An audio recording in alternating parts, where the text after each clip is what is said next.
Okay, we are up to page 41. And we are going to be discussing soap on Shabbos. This is a matter of a lot of confusion, a lot of controversy. Let's jump into it. So first, let's just keep in mind there are three, I'd say generally speaking, three different types of soap. There is what we call like a bar of soap, a solid bar of soap, right?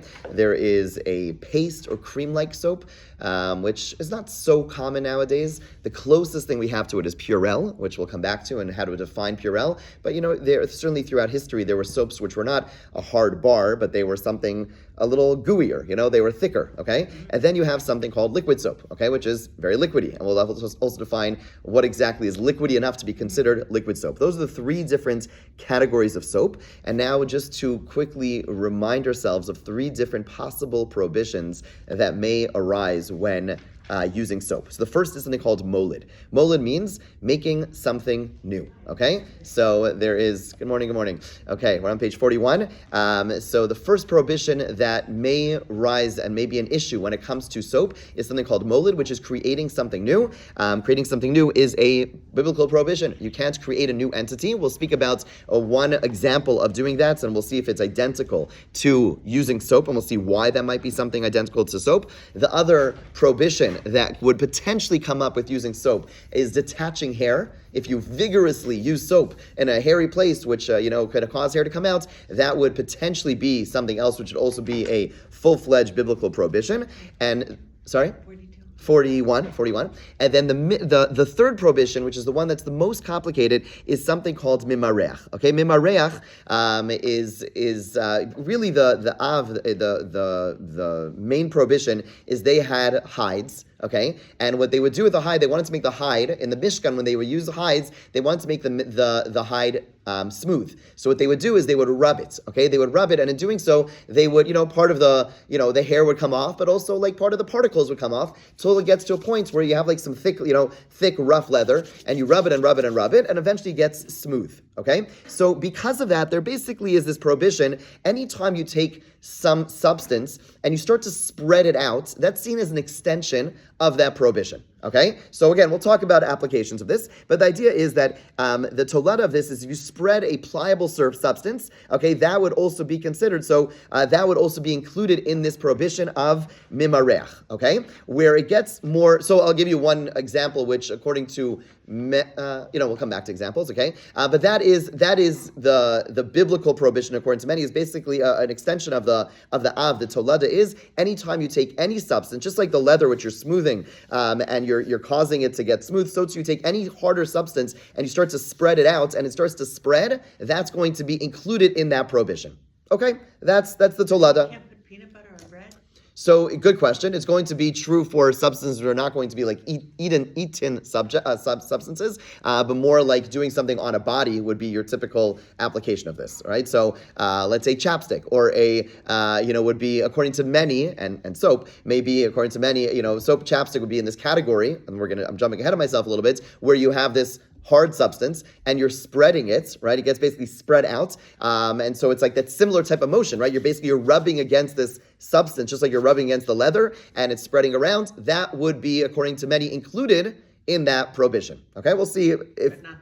But not food, right? Not food. Okay. The other area where it's going to get a lot more complicated is as the liquid gets less solid, there'll be a question about is it or is it not included, right? So the more the substance, right, a hard substance, leather, unprocessed leather, that is the primary discussion. You have softer items. As it gets softer, there's going to be more and more discussion about is it included in that prohibition of mimareach, okay? So I'm speaking up here, just want to give you a general introduction, but now let's go and try to apply those these different principles as it applies to soap. Again, our general topic these days have been about personal hygiene, and so we talked about showering, hot water, cold water, and now, okay, so you've figured out what you could use, what you can't do, which water you could use, but one of the things that we want to use to wash ourselves is soap. Which types of soaps can a person use? Can a person use any type of soap on Shabbos? Let's see. Okay, so let's begin in source 35 with a Mishnah with the Gemara in Masechah Shabbos. Ve'ein mirazkin. You're not allowed to crush lo es hasheleg velo es habarad. Not snow or hail b'Shabbos b'shvil sheyazuvu meimav, with the intention of bringing out the water. Okay, let's say you want to have some liquid. Okay, so my kids sometimes will do this. They'll freeze like some, they'll freeze some, I don't know, something, make an icy of their own sort, like a freeze pop, and they'll freeze it. But you freeze it, then you want to go ahead and crush it and crush it and get the liquids come out. So to go ahead and start crushing ice, you cannot do. Okay, you're not allowed to do that. You're not allowed to go ahead and crush ice for the sake of extracting the water from it. Okay, and however, aval nosin hu l'socha kos, you're allowed to place ice into a cup, o l'socha ka'ara, or into a dish. Ve'ena choshesh, the fact that it melts on its own, that's not your problem. Okay, that's actually a larger discussion. It's not so simple just to place ice in a bucket, but that's not really our focus today. The first halacha is the one that I want to focus on. And that is that to go ahead and to crush ice, so ice is a solid, and I'm crushing it and bringing out a liquid, that is called molid. I'm creating something new, or at least that's the way we're going to at least first address it, that the prohibition may be a prohibition of creating a new entity, and I cannot do so. So we'll have to think about how that relates to soap, which is a hard substance, and what am I trying to do? I'm trying to extract a liquid from it. Is it similar? Is it not similar? This is the starting point, at least one starting point to this discussion. Again, to take ice and crush it, to bring the liquid out of the ice, that is problem, that is asr. And so does this apply, or how does this apply to soap? Okay, so says the Ramah. Again, the Ramah, we're now fast forwarding about 1,000 years later. The Ramah, the Ramosha Isserlis, writing his glosses on the Shulchan Aruch, writes, "Va'aser lirchotz yada b'melach." It is forbidden to wash one's hands with salt. Okay, apparently back in the day, they would use big blocks, not like our little tiny granules, but larger blocks of salt to wash their hands. Okay, it was a cleansing agent. Okay, I don't know, whatever. This is what was done. Can't do it on Shabbos. V'chol shekain b'boris shekorin zop. Okay, basically soap.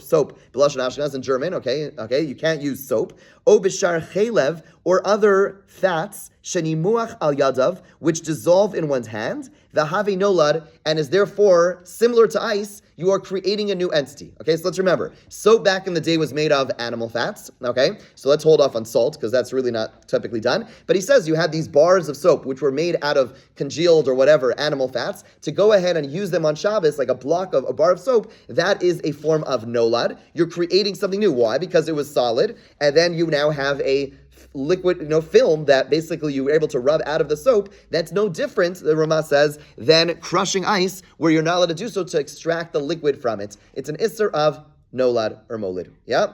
So make sense? Yeah? Okay. Yeah. So the salt was... The salt was like a thick... But it was mixed with water. Not... Because otherwise it's not turning into a liquid.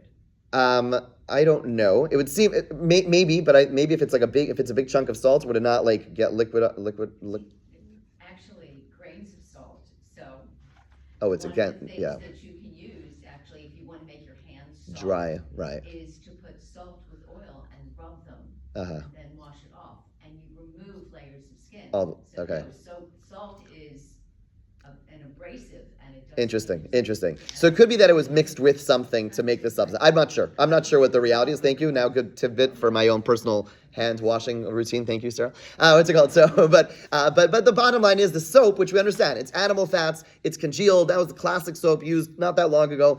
Basically, what they would do is they would rub this soap, and again, you get a liquid that comes out of it, right? You rub the soap, a liquid comes out. Says the Ramah, that is usher, it's forbidden because you are creating a new entity. However, look at the next page. This is the Mishnah Berurah. Again, this is the Bishal Meir Kagan, the Chavetz Chaim, and he writes like this, source 37, Lirchotz yada b'melach, hatam, the reason, kidal kameh, as it's stated further on, Da'yidei rechitzaso, through the washing, nimach hamelech, okay, so the salt dissolves, v'nola davar chadash, and it creates something new, v'dami lemalacha, and it's similar to a malacha, prohibited activity, aval lirchotz yada b'mei malach, shari l'kuli alma, but if it's salt water, okay, if let's say a person goes ahead and it's actually not just salt mixed with some other substance, whatever it was that they were doing, but let's say you put the salt and you mixed it with water, okay, let's say you did it before Shabbos, there's questions about making salt water on Shabbos, but you made it before Shabbos and that was the soap they used, that's water, that's liquid, there's no problem, it's only when you're using the solid. Okay, says the Mishnah Berurah further, the Ayin b'Magen Avram, source 38,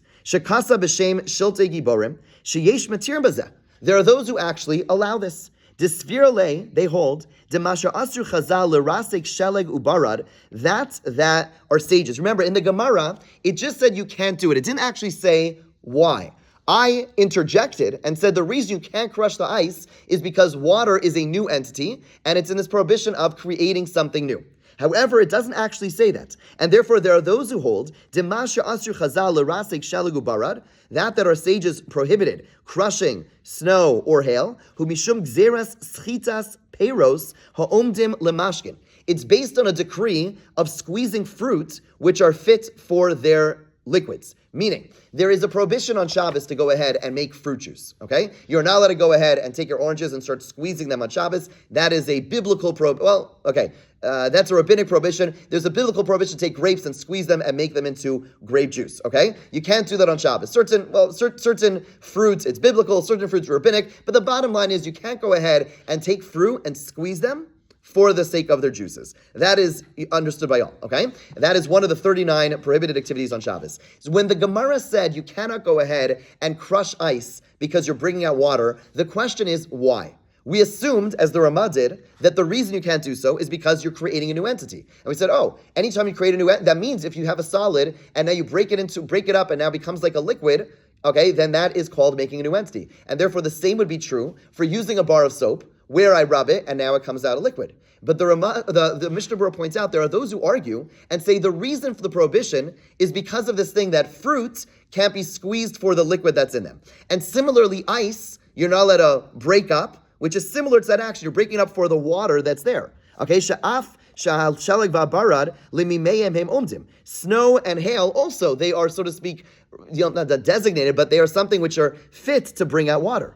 Vim Canaan, if that's so, boris v'shar soap and other fats, she'enam omdim lemashkin, which are not, set aside for a liquid, for a drink. Okay, mutter lechatchila, it's going to be permitted. In other words, the prohibition against squeezing, the prohibition of squeezing fruits is you can't go ahead and squeeze a fruit to bring out a drink. That's the prohibition. And then the Gemara so that there's a prohibition of that nature. The Gemara says you can't break ice. Okay, and the Gemara and the Mefarshim are now explaining that maybe the reason is not because you're creating something new, but because it's similar to squeezing a fruit where I have a solid and I'm bringing out a drink from it. A drink, right? So if I'm talking about a fat, animal fat, which I'm using as soap, is that similar to breaking ice for a drink? No. It's fat. I don't even know if it's kosher, right? The point is, right, there's actually a whole extensive discussion. People are using pig fat. Is that mutter, not mutter, whatever. Bottom line is, I'm not doing it for a drink. Yeah, I'm just getting a liquid out, but it's not a drink. And therefore, it really depends on how you understand that Talmudic passage, right?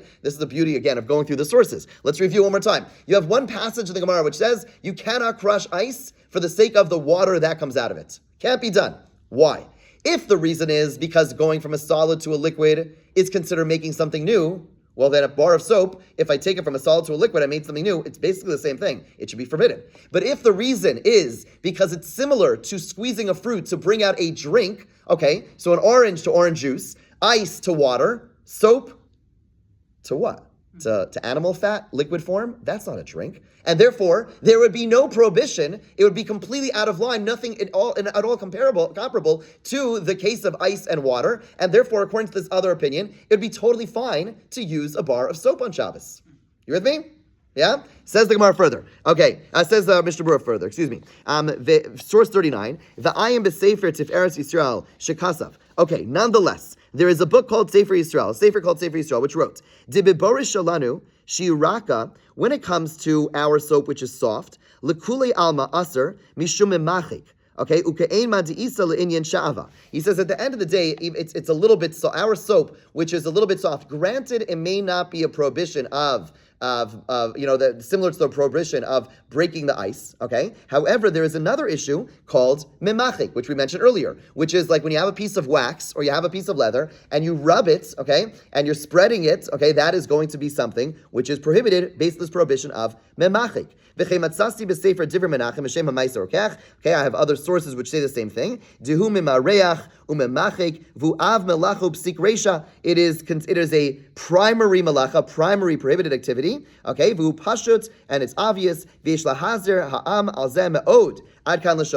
says, and therefore you should warn people extensively over this. Ulevad kolzeh, in addition to this, mashma barashi daf nun amabez deboris masir hasseir, that soaps could take out hair. And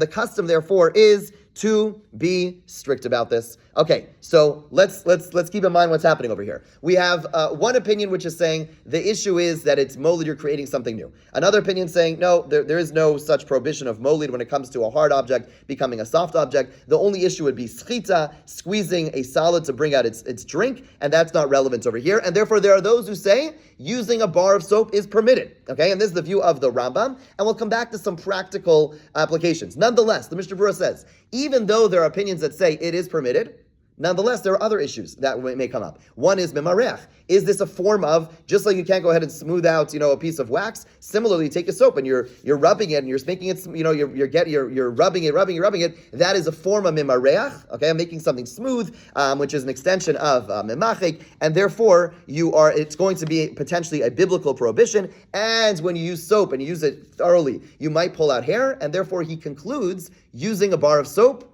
is asur. It's forbidden. Okay? Any questions? Okay, so again, there is one opinion that says it's okay, but he points out there are all these other prohibitions, therefore the minhag, the custom, is to be stringent. Okay? So look at source 40, and here now we fast forward a little bit more to modern day sources. This is Rav Neuwirth in his book Shmir Shabbos Kol Chasa. He writes, Ein lerchotz b'sabon. You should not wash with soap. Hein b'sabon kasha, hein b'sabon rach. Not with hard soap, and not with softer soap. Okay, let's see. There's going to see three categories. Shekain yesh bo b'shimush b'sabon mishum iser molid. He says, first of all, there's a possible prohibition of creating a new entity when you're using a hard one. Uleitim gam yesh bo mishum iser memachek umimarech. And there's also this prohibition of making something smooth or spreading. Aval muter lishtamish b'sabon nazil. It is permitted to use a fully liquidy soap. Now, what is liquid is going to be some discussion. But let's first look at the footnotes, okay? So he says like this, Sham b'Mishnah Berurah b'Shem HaTiferes Yisrael. So he quotes in his footnote in this book, he writes that his source for this halacha, that you shouldn't use soap, is found in the Tiferes Yisrael. Disabon rach yesh bo mishum memareach. Okay? So that with soft soap, even if something is soft and not so hard, there is going to be this prohibition of spreading. We need to investigate his words. Why would there be a prohibition of spreading? Halo harambam posek de b'malachas mereach hushim yimrach ad sheyachlik peneihem.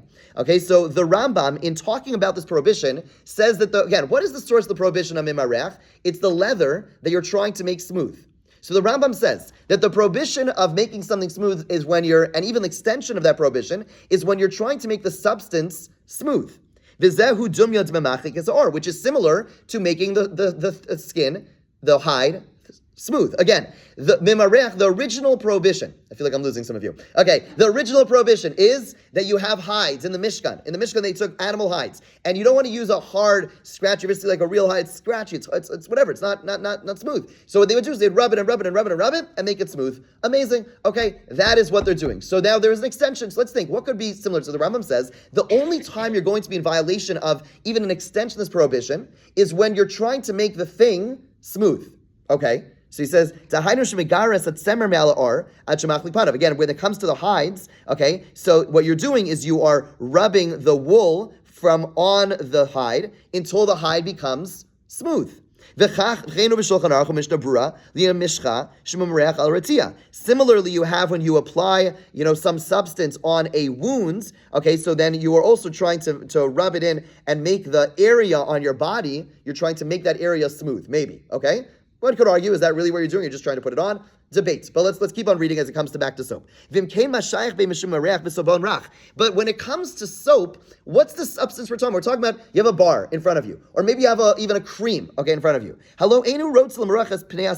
Your goal is not to make the soap smooth. On the contrary, right? Smooth soap falls out of your hand. That's why they put those, they engrave the dove in it. It's not just for, beauty purposes. I think it gives a grip. I don't know if that's true, but that's what I assume. The point is that a smooth bar of soap is not, you're not trying to make the bar of soap smooth. But it has nothing to do with what you're doing. That's not your intention whatsoever. Okay? So Alo in who wrote it's not that you just don't, you really don't want it to be smooth. That has absolutely nothing to do with your intention. And on the contrary, as I said, the smoother it is, the worse it is, the more annoying it is. It's going to be slippery.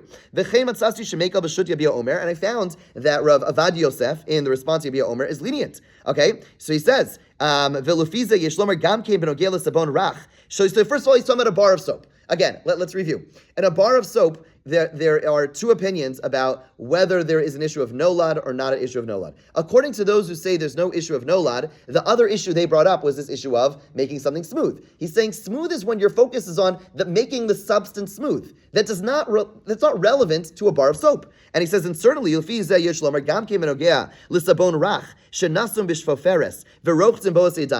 say you have thick, liquidy, like a creamy type of soap, okay? Meaning it's not about watery, okay, but it has still some substance to it. It's in a tube, okay, and you use it to wash the hands. According to the Pharisee Yisrael, anytime you're using any form of soap and you're going to rub it out, then he holds it's prohibited. According to our interpretation of the topic, there should be room to be lenient. So too, Shlomo Zalman Auerbach was lenient when it came to something that came out of a tube. Your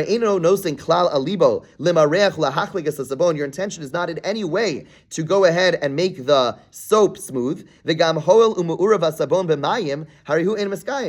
furthermore, it's mixed with water. It doesn't even last. It's something which completely dissolves. So even the soap that you're putting on your hands, it's going to disappear. You're washing underwater, right? The whole thing is like, what's the issue? What's the initial prohibition of mimarech? You're trying to smooth the substance. Okay, so let's think about the substance over here. There's the soap itself and the tube itself. I don't care about making that smooth. The other substance is that's in my hands. What am I doing with it? I'm washing it with water. It's gone, right? So I'm not trying to make it smooth. I'm trying to make it disappear. I'm rubbing it into my hand. I'm rubbing it off, and basically it's going to be gone. So how can you call them mimarech? Let's just finish the next paragraph.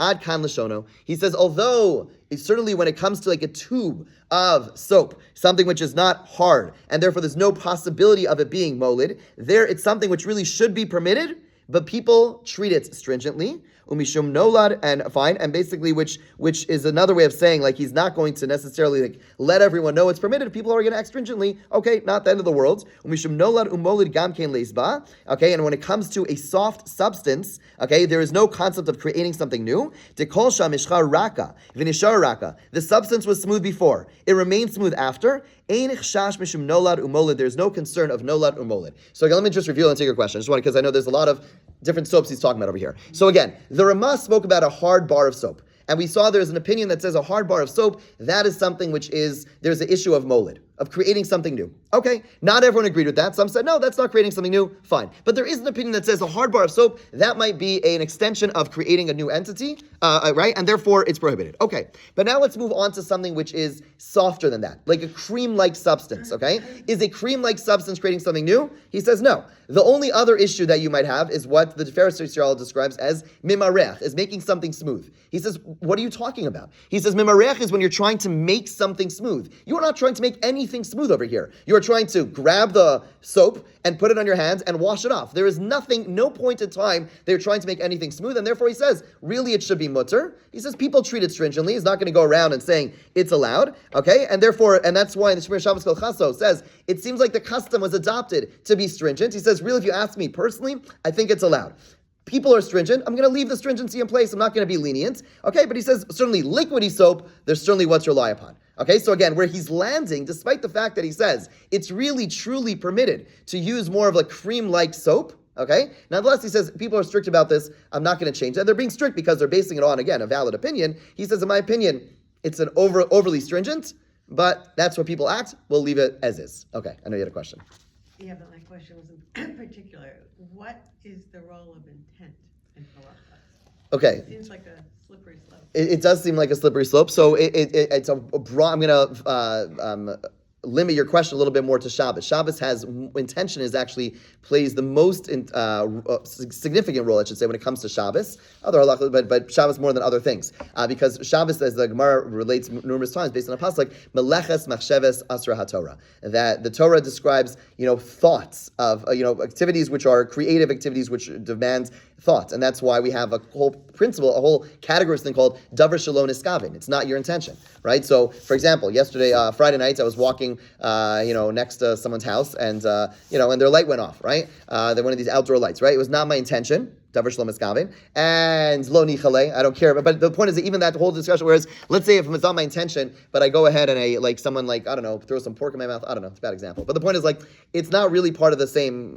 We don't use those terminology. So intention does play a significant role when it comes to the laws of Shabbos and categorization. I don't know if I could give a sweeping yes intention, no intention, but the point is that intention does play a significant role. I know I'm not fully answering your question, especially as it relates to Shabbos. Okay, yeah. So again, go ahead. I have another question though about, so if, right, it's something, right, not washing with soap is something that people treat as usher, but it's really mutter. I think there's a public health issue, right? So to me, that's you're violating fair. That said, the fact that liquid soap is fairly common, right? It'd be hard to say, it's not like there's no option. Right. It's there is a stringent opinion. He's saying, okay, let's be sensitive to that stringent opinion. We have another alternative. I mean, you're right. If there was no such thing as liquid soap, I would venture to say, I have no idea, but eventually Rosh Hashanah would say, okay, we got to do this because if there's going to be an issue, but there's liquid soap, which is completely fine. Okay, but we're going to still have to get a little bit more into liquid soap. Yes. I had a Rob recommend to me once that I put a little bit of water on my soap before, like regular hand soap. It's not it's liquidated dish soap. Is there any? Don't just use the regular soap when it comes in the bottle, but add a little water. So we're going to get into a little bit into more of the categorization. We'll see there are different opinions around that. Okay, but the bottom line is, okay, just want to review. If you see someone using hard soap on Shabbos, for the record, there is what to rely upon. Again, I would strongly discourage it. It is certainly not the normative view, and it's not, the practical halachas. Svardim are, as we'll see, a little bit more lenient about that. But if you see someone using an actual bar of soap, it's not no rock throwing, okay? I'm just kidding, no, in general. But the point is that, they are not, there's something to rely upon. Certainly, if you see a person using something which is a liquidy, like a cream-like substance, also there's something to rely upon. The normative minhag is not to do so, but there is what to rely upon to use such a thing. I'm not talking about medicinal purposes. That enters its own category. But if assuming we're not talking about anything medicinal, and it's something which is like a soft cream-like substance, which is being used to clean non-medicinal purposes, there's certainly what to rely upon, even though the minhag is not to. Yeah. Couldn't you use toothpaste according to that? So toothpaste, it gets a little trickier for the following reason. And that is, toothpaste, you are trying to polish, you're using this liquid, in some ways you're trying to polish your teeth.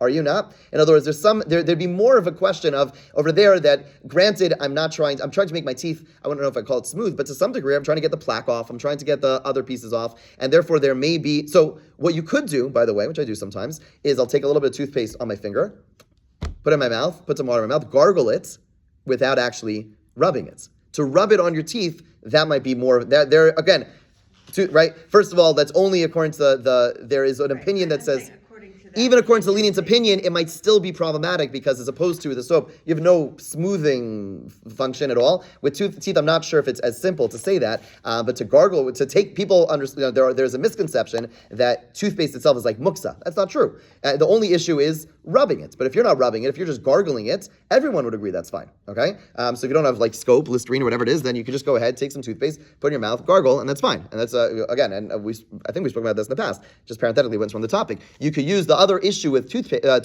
brushing your teeth is squeezing, right? Your toothpaste often does have water or liquid, and it's going to, if it's like a sponge, and basically you're pushing against it, and it's going to cause liquid to come out. That's the problem. So what you could do is you could go ahead before you take your toothbrush, this every Shabbos. I take a dry toothbrush by the morning. I don't know, after Friday night, it's usually dry. I brush my teeth. Okay, assuming that your gums are not going to inevitably bleed, then you have other problems. Okay, but the point is that you brush your teeth with with a dry toothbrush, totally fine, and you take a little bit of toothpaste, put it in your mouth, gargle it, no problem. There are no Easter involved whatsoever. Okay, is it?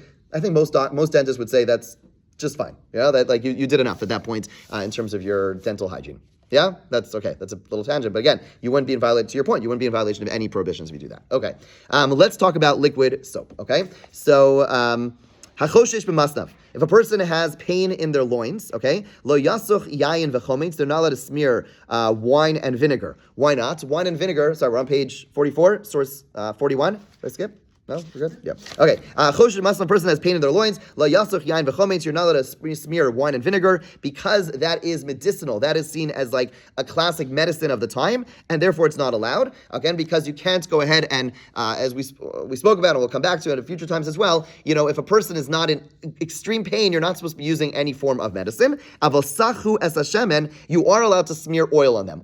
Smearing oil, that was not seen as medicinal. People did that for basic hygiene as part of like their skincare.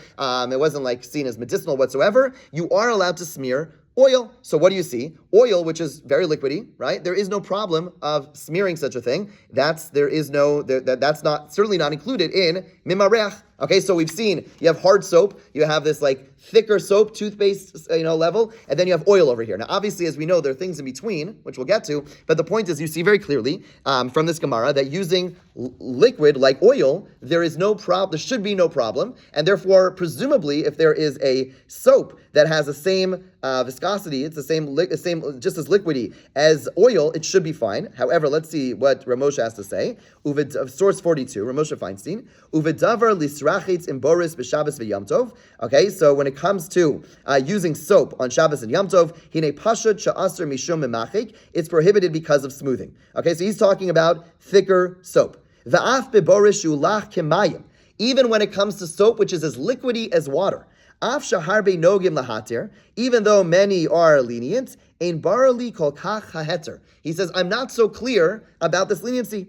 Mikivan shenasa mizeh hamolinas umispashit harbe yoser. Since suds, okay, I don't know what that word is in Hebrew, but basically you have suds which are formed when you put it on, and it starts spreading out more than the substance itself, mikfishahu idea rechitza, meaning if I were just to put water, okay, water comes out, water falls in my hand, and that's it. But when I put soap and I start rubbing the soap, it starts becoming like a larger substance, okay? Therefore, there still is some form of spreading. Dissimilar to water and oil. Meaning when I put oil on my hands, I'm just spreading the oil as it is. When I have soap in my hand and I start spreading it, it creates a little film and it starts to spread a little bit more than what's there. I don't know, it looks like and it feels like there's more than what's there, right? As opposed to oil just gets spread. Water just gets spread. When I start spreading soap, then more gets spread out and I'm spreading the soap. And therefore he says that's still in the category of smoothing and spreading, which is a prohibition, okay? He doesn't call it molid, interestingly. We're going to talk about, what's it called? The other soap soon. What's it called? Not like when foaming soap, right? So there's that molid, right? That there, because it's a liquid, then becomes something else. We'll come back to that. But he's not saying he doesn't believe it to be an issue of molid. He says I'm spreading something. Because of the fact that the substance now becomes bigger, I'm spreading that out, and therefore it might be an issue of mimareach. Even though it's possible, he acknowledges that when it comes to something liquidy, there is no prohibition of mimachik. In my house, I don't allow the usage of soap. And it's appropriate to be stringent. So I don't have a good answer to your question. Ramosha clearly is saying no option. Ramosha is saying hard soap, no. Thicker soap, tube soap, no. All right, and even liquid soap, he says it's not the same as oil. It's not the same, and therefore I don't allow it to be used. I don't know what he would answer in terms of okay, but at the end of the day, shouldn't you be lenient for medicinal purposes? I'm not sure. It's a fair question, but they sprayed hand sanitizer during COVID. That was the thing. Interesting, and it wouldn't spread. It would it's just like water. Yeah. Interesting. Okay.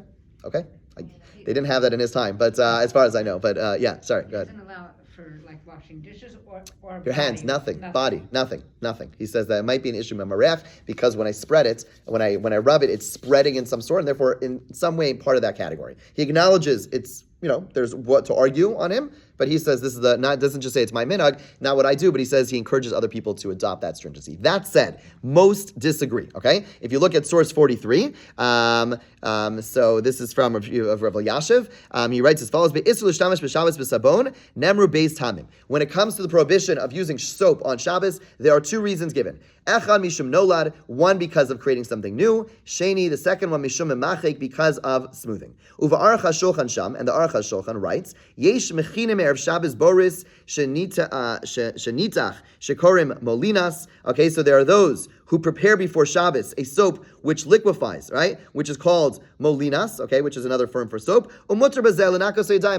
Even in the Aruch HaShulchan's time, so this was not so common, it seems, but basically what they would do is they would take the soap that they had, which is the bars of soap, they break it up into little pieces, put it in some water, and basically create their own liquid soap. And he said, that's totally fine. V'chein hevi akaf achayim, shami ben ishchai, there's the Sephardic, category, rulings, saying, sharotzim lirchot v'mei boris b'machin esaboris b'mayim erev Shabbos. If you want to use soap on Shabbos, then what you should do is put it in water, erev Shabbos, v'nasa kula mayim, and then it becomes all like water. V'zrochtin ba'osa mayim b'Shabbos, k'via amor kvar hitiras adavar. Okay, as stated, this is already permitted. Okay, so basically he says there is no problem whatsoever. I make it into liquid soap, disagreeing with Ramosha. Once it's a liquid form, this whole notion of, the film gets a little bit thicker and spreading out, that's not an issue. If it's liquid like water, no problem. And the same Rav Nissen Karlitz, who writes in source 44, V'kivan shalon isbar ma'u ashir v'agvul shel shemen av. We don't know what the categorization is of something which is too thick. Okay, nagula hakmrim lishtamish b'Shabbos b'sabon nozli shu avtsas. Therefore, the practice is to be stringent, not to use a liquid that is somewhat thick on Shabbos. Val kalpanim. Okay, so basically he says, look, I don't know. We have, the Aruch HaShulchan and others saying, if it's like water, it's okay, right? If it's thick, I can't. Well, thick, watery, there's a whole spectrum in between. What's the appropriate thing? So he says, look, we don't know, and therefore it's appropriate to be strict and say if it's really liquidy, if it's like water, then it's okay. Okay, then he adds, he says, very interesting. And I think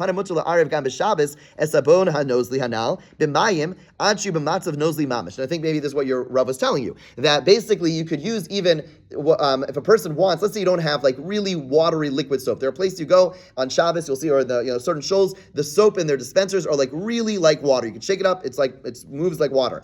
There are other places will have a bit thicker soap, like a liquid soap or regular soap that many of you use in your bathroom or whatever kitchen to wash your hands. So what he says is that I'm allowed to go ahead. What's the issue? What's the possible issue? Mimareach. Okay, fine. So is there any issue of taking that soap, putting it on my hands, and then putting some water on it? And now what happens? It's a mixture of water and soap. And so basically it's liquidy. So even those who are stringent, even those who say that any time it has any thickness, I shouldn't use it, and therefore the regular dish detergent soap, the regular hand washing soap, whatever, which is thick, it's somewhat thick.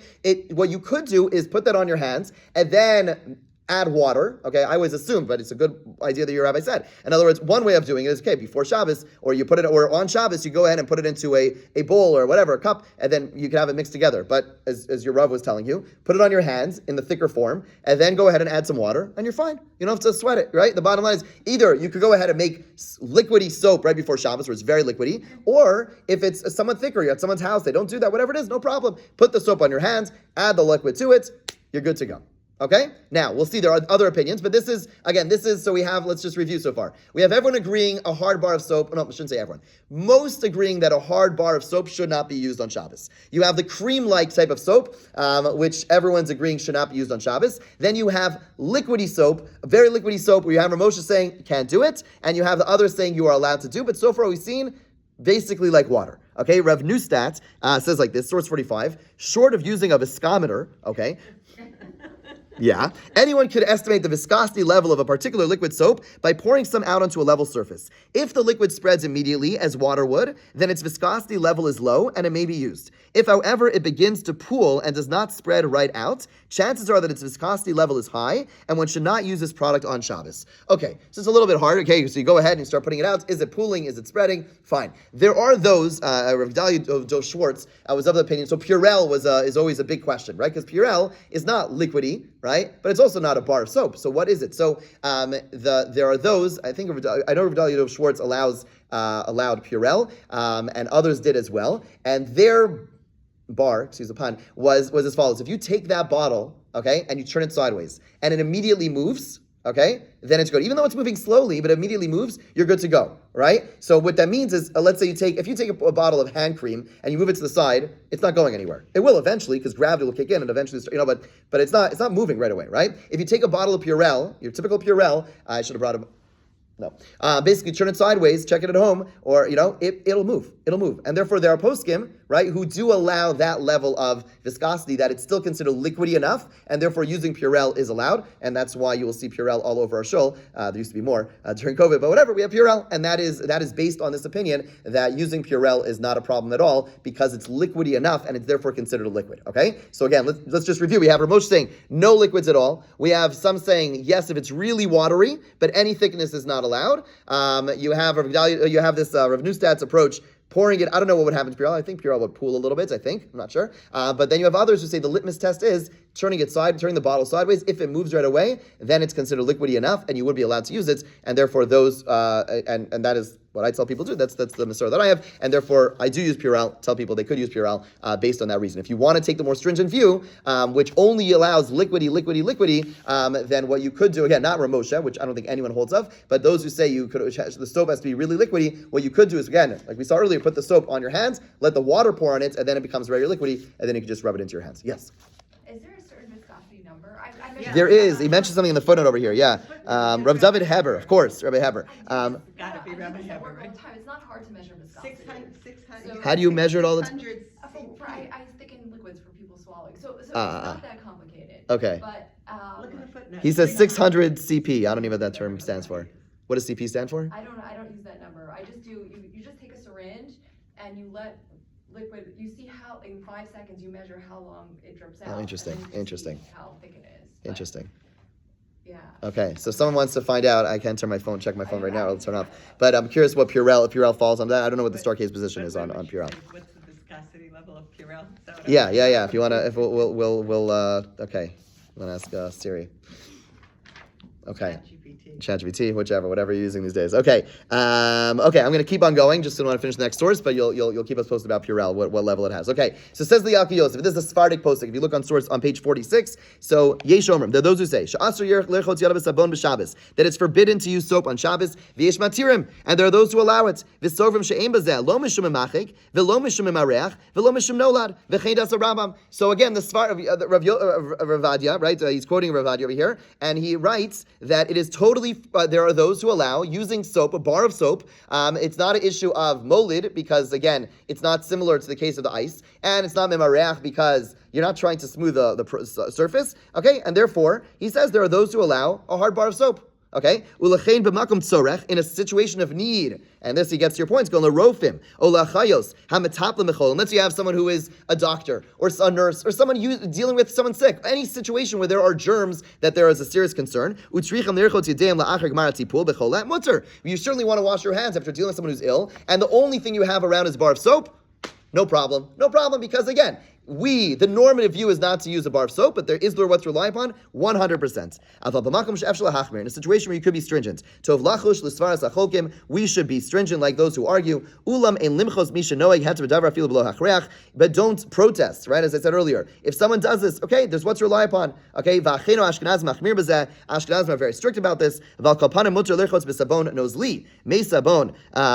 With liquid soap, that is certainly allowed. Okay, so let's review the different views, then we'll talk about foam soap. So basically, again, we have a bar of soap. There is what to rely upon, but the normative ruling, both Ashkenazim and Sephardim, is not to use a bar of soap. In a extreme situation, you have a Ravadia to rely upon to use a bar of soap, but again, that would not be a normative situation. Yes? Is nolad d'oraisa or d'rabbanan? I think it is considered, one second, it's certainly not one of the third malachos, but is it considered d'oraisa? I believe it's d'rabbanan. I'm not 100% sure. Okay, not 100% sure. Then I'm asked, and you wouldn't say that a doctor or a nurse in Torah would be able to do a d'rabbanan? Take care of presumably. I mean, how lenient would be. Again, it's not really, again, it's not preventing them. This is enters into a whole funny discussion. It's like Hatzalah on the way home, right? Meaning, we're not talking about, of course, if you're helping someone who's ill, 100%. The question is to undo the process. Yeah, when you're done with the process, what happens then? It gets a little tricky. Okay, so you're saying in that case, Sephardim would be more makel than Ashkenazim? Sephardim in general is going to be, we have a Ravadia and basically in the Rambam, we're going to be more makel than Sephardim than Ashkenazim, like 99% of all cases in the world, with Sephardim more makel than Ashkenazim, but bless you. About soap or about anything? Everything. Sephardim are always more lenient than us. Okay. Almost always.